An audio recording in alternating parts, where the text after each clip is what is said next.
Mga kaibigan, Balili River at hanging bridge na ito. Naitawid ko na yung motor ko. So ito ang susunod dahil hindi kayang i-drive ni Sir George. So doon tayo dadaan sa ilog. So panoorin nyo na sa video ko sa YouTube kung malampasan ba natin na hindi tayo matumba dahil ang dami na natin pinagdaanan kanina. Bumagsak na ng maraming beses kasi napakabigat itong motor na ito. Alright, galing kami ng San Gabriel, tapos papunta rito sa Bagulin. Tapos tayo ng Bagulin.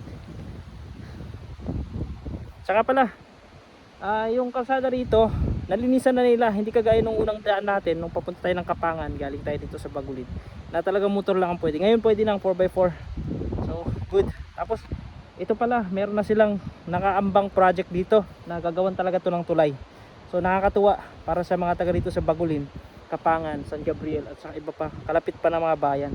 Kasi kailangan talaga ng concrete na tulayan kasi pag tag-ulan, babaha.